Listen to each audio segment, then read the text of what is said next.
It's Badminton World, the show that brings you all things badminton from the four corners of the globe. In the next 30 minutes, we roll back the years, discuss the present and predict the future on the who's who of the game in the world of men's and women's singles. Also, we speak to a former badminton queen who combined grace with a winning attitude. And of course, we bring you the latest world rankings and results from the 19th edition of the World Championships. Welcome to another episode of Badminton World.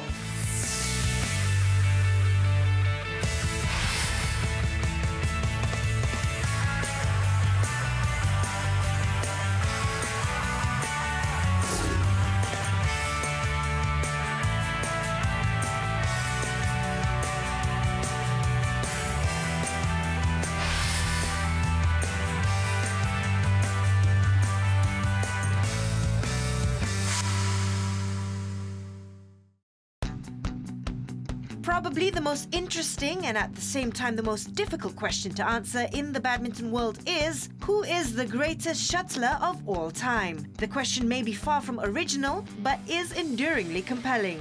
Would the superlatives lavished on Lin Dan today be measured by the same standard throughout the 50s, 60s and 70s?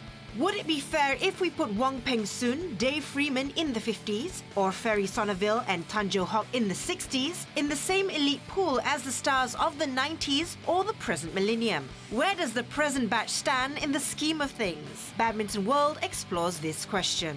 Cross-era judgment or conclusion in choosing the best ever in any field is difficult to make. Is it fair to compare Rudy Hartono's balletic grace, intricate net play and 8 All-England titles long before the World Championship was inaugurated with Lin Dan's supremacy and 2 Olympic titles on top of 5 World Championships? Before China's entry into the world elite, the Europeans reigned supreme.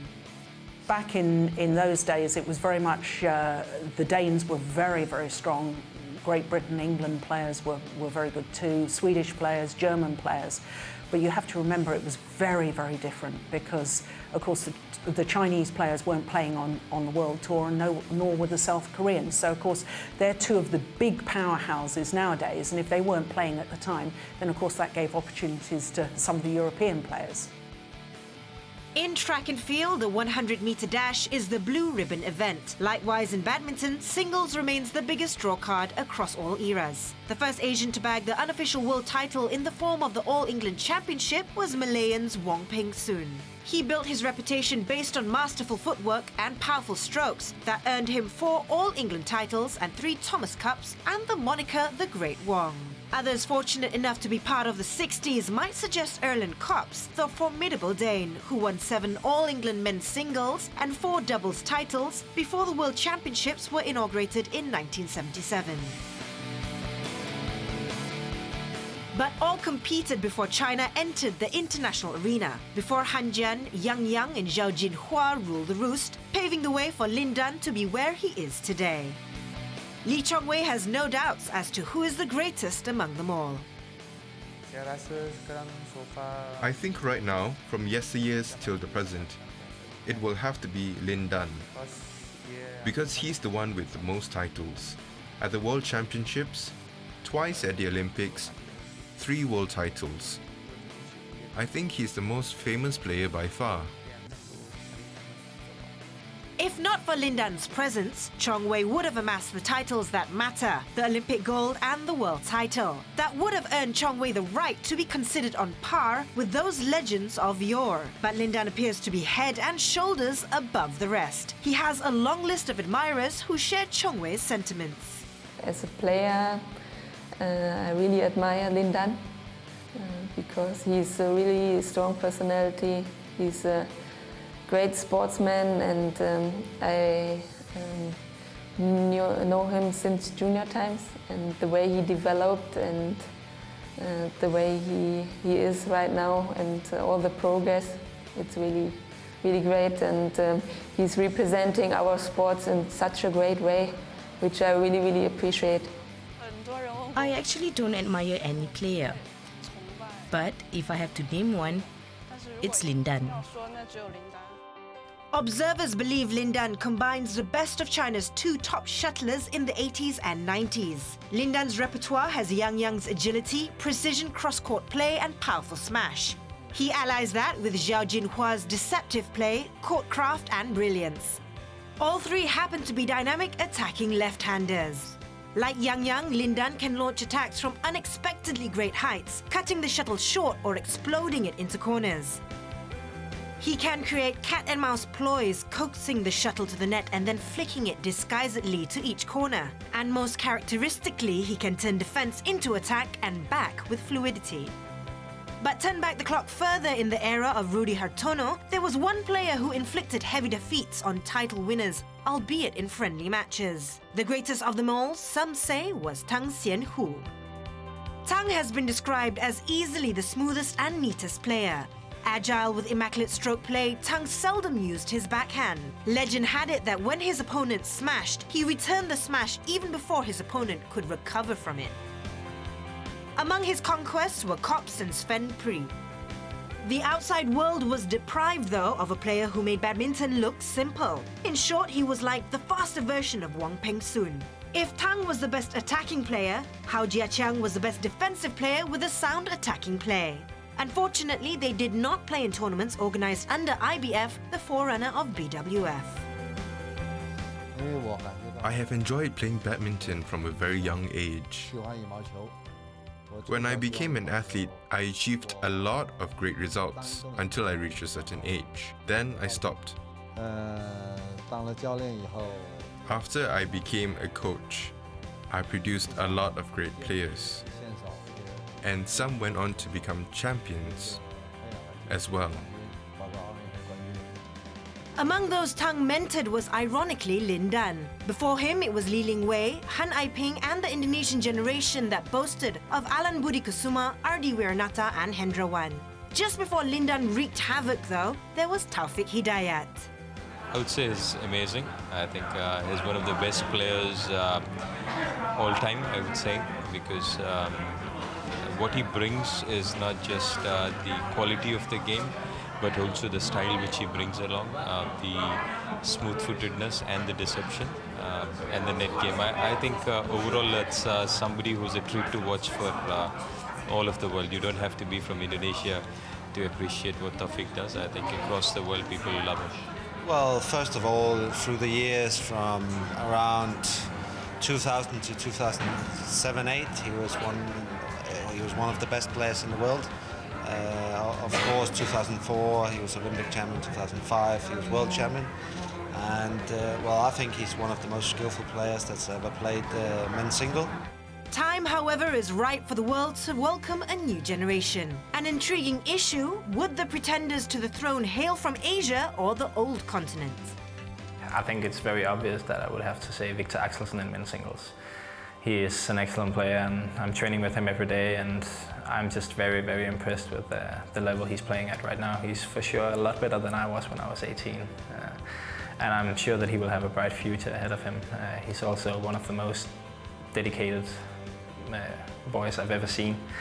And that goes for any kind of sport or education or anything. I've never seen a guy at this age with such dedication, so I think he's definitely the one to look out for in the future. What about youngsters from other nations? Yeah, that's a very good question. I'm not quite sure who's going to be the next one from China, but Chen Long is not that old, and I saw Huan Gao play as well in China Open not so long ago. He did really well, so I think he has a chance of becoming a very good player as well. But I think Chen Long is going to be here for many years, so he is probably going to have a lot of good fights with both me, Yan and Victor. Chen Long is seen as the best player to succeed Lin Dan. China, with Chen Long because he's younger than me and he's now very strong. He maybe then Tago, and I think mostly he's from China. China is more strong, like those two, Peng Yu and Wang Zeming, those few. Yeah. So we leave the final words of this segment to the future of badminton, Chen Long. The most impressive achievements are the Thomas and Uber Cup this year. Every victory is important, and I remember them all.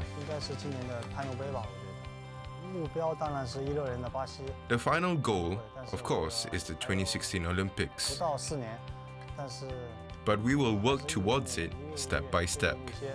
小目标、明确的目标，然后最终的目标肯定是166年。Badminton. No sport comes close. Stay tuned as we discuss who was the greatest ever women's singles shuttler, only on Badminton World. Saya Tang Xian Hu. Teruskan menonton Badminton World.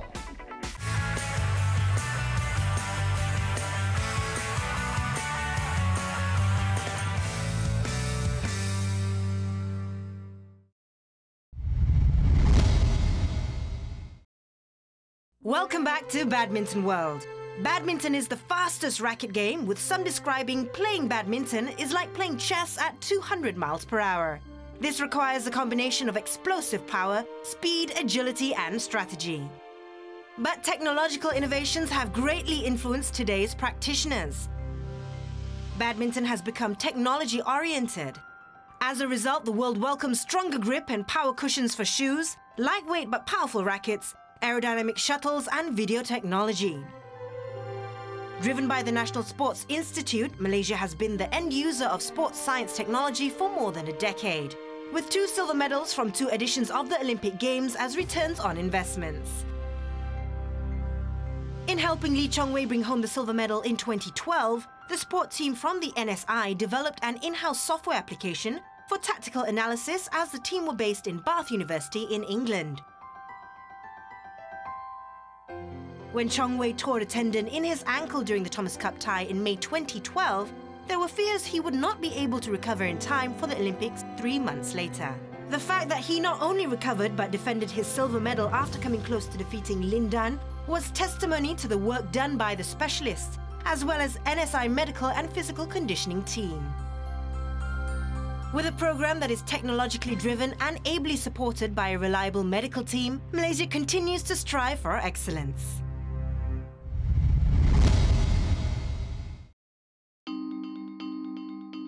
The topic as to who is the greatest woman shuttler is equally intense as the debate on the men's section. The world has seen a long list of stars who can lay claim to the title, namely Lene Koppen, Judy Devlin, Li Lingwei and Susi Susanti. But for grace under pressure, brilliance in mental warfare, remarkable endurance, heavenly speedy footwork, and sense of timing, it has to be Susi. Susi compensated for her lack of power and shot variety with an amazing record against most of the top players of her day. Li Lingwei, along with Han Ai-ping, stood on top of the women's singles for several years. When you look at the revolving door of top singles players from China, you get a greater appreciation of what it takes to stay at the top for an extended period of time. Judy Hashman had something like 17 All-England titles divided amongst all the disciplines. Most of the modern-day players from China have not had the longevity or absolute dominance to be among the best. At 18, Ratchana Intanon is already a world champion and is perhaps the most genuine threat to China's dominance. The 3-time world junior champion has made the transition into the senior section with consummate ease. With the title won in Guangzhou, a strong signal that she is here to stay for quite a while. Among the names for the future is Tai Zhu Ying, a Super Series finalist on her 16th birthday. Tai won her first Super Series in Japan at the end of September 2012, aged just 18.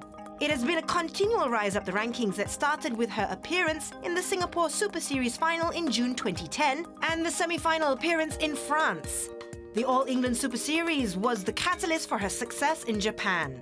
Sung Ji-hoon and Bae Yoon-ju are Korea's hottest prospects to rediscover the glorious days of Bang Soo-hyun's golden performance, which culminated with the Olympic gold in 1996. Badminton. No sport comes close. Coming up on Badminton World, an exclusive interview with the queen of women's singles, Susi Susanti. Hi, I'm Susi Susanti. You're watching Badminton World.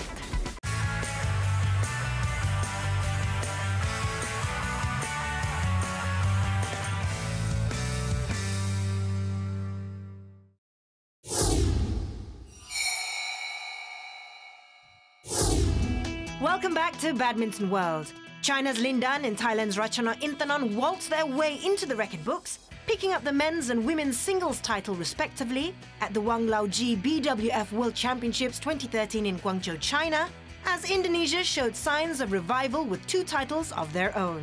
Defending champion, hometown hero and wildcard entry Lin Dan picked up his 5th world title when Malaysia's Lee Chong Wei retired match point due to cramps. In the women's singles, Ratchanok Intanon became the youngest world champion of either gender, as her sensational win over world number 1 Li Zuri ended China's decade of domination in the event.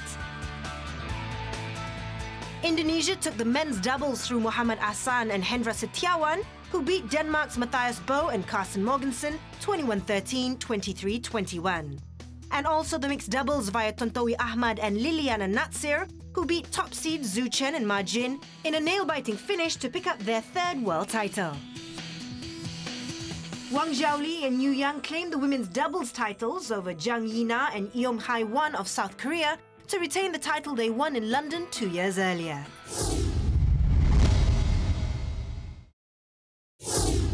Now let's take a peek at the world rankings so far. Despite the 5th world title in the bag, Lin Dan is only at 98th place, as Lee Chong Wei remains firmly in the driving seat on top of the men's singles. Vietnam's Nguyen Thien Minh is at number 5, the highest in his career, while Indonesia's Tommy Sugiarto is still in the big boys league at number 6. Li Zuri remains the top-ranked women's shuttler despite the final defeat to Thailand's Ratchanok Intanon, who climbed over Germany's Julian Schenk to take the number 2 spot. And making her debut in the top 10 women for the first time is PV Sindhu from India. Ko Soo-hyung and Lee Yong-dae are firmly on top of the men's doubles section, followed by Indonesia's Muhammad Ahsan and Hendra Setiawan, who climbed 3 spots after winning the world title. World Championship runners-up Matthias Bo and Carsten Mogensen are at number 3.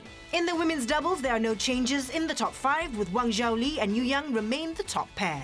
The same story goes in the mixed doubles, with no changes in the top 5, with China's Zhu Chen and Ma Jin remaining on top despite losing the world final.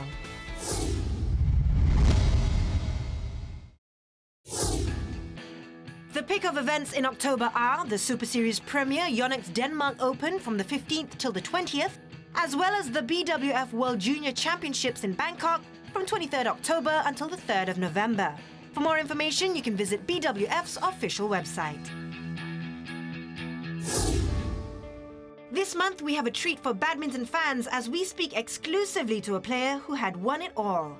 Indonesians across the nation and the globe were united in immense pride and joy as Susi Susanti garnered Indonesia's first gold medal at the Barcelona Olympics in 1992. Later on, Alan Budi Kusuma, her husband-to-be, completed a memorable double by taking the men's singles gold. More than 2 decades later, Susi no longer hogs the limelight. The greatest ever female badminton player to come out of Indonesia is content doing development work behind the scenes. But she may hold the key in uncovering future Susis. We ask her of her memories in Barcelona.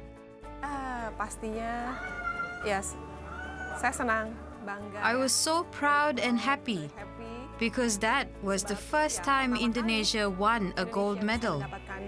And that year was the first time badminton was included in the Olympics. I was so proud to be able to present Indonesia with its first gold medal. And the occasion was made even more special because my boyfriend at that time also won the gold medal. Gold medal together with me. The Olympic gold was the pinnacle for Susi as her gift to the nation. Olympic is the biggest achievement. For me, Olympics was my biggest achievement because compared to other tournaments, it is the biggest and maybe the most important tournament. And there was where I was able to present a gold medal to my country. I felt so proud. Maybe before this, in other tournaments, badminton was not as popular as tennis. People only knew badminton as a hobby. But at the Olympics, it was a whole new thing. And there, you want to be number 1.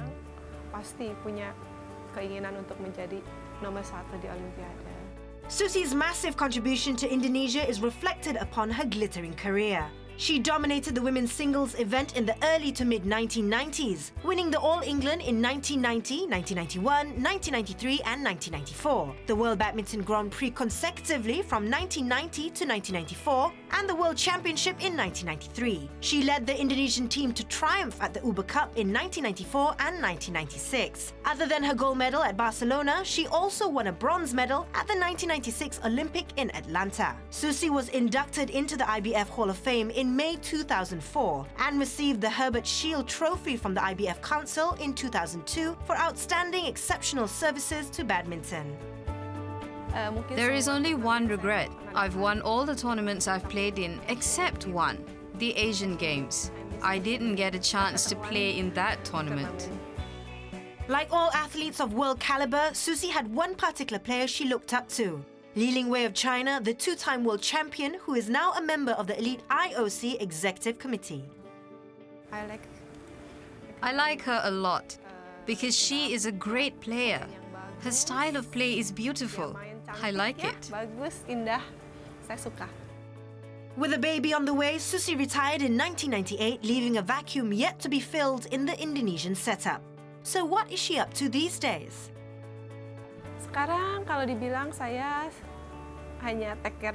Right now, my main job is to take care of my children.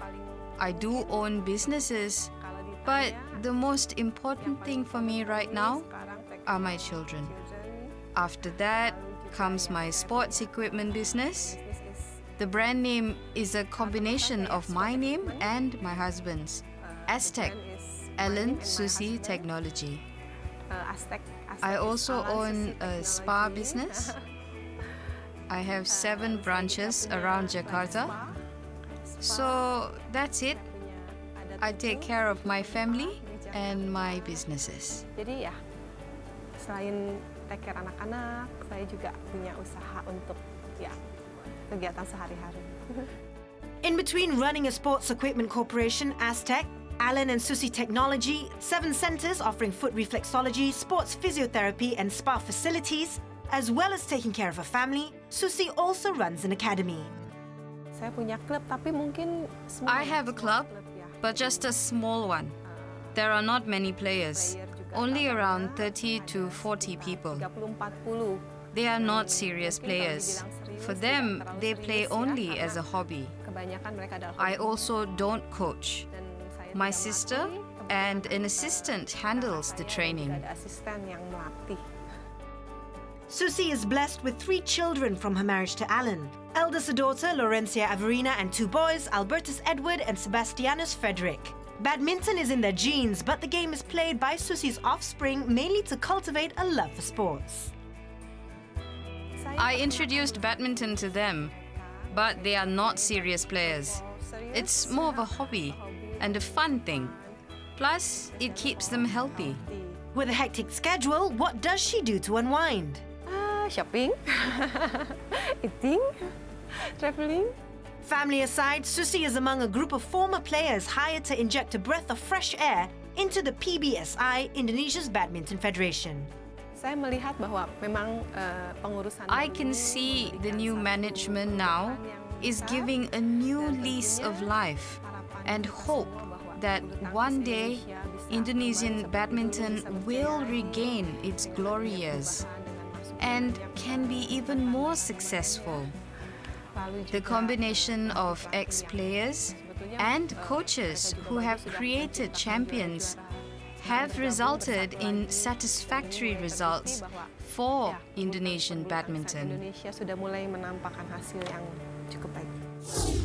On that note, another episode of Badminton World comes to an end. Don't forget, if you have a favorite Super Series moment of your own, send it over to badmintonworld@totalsportsasia.com. And as we say goodbye, don't forget we will be back with more news, profiles and interviews. In the meantime, it's farewell for now from Badminton World. It's the world we know.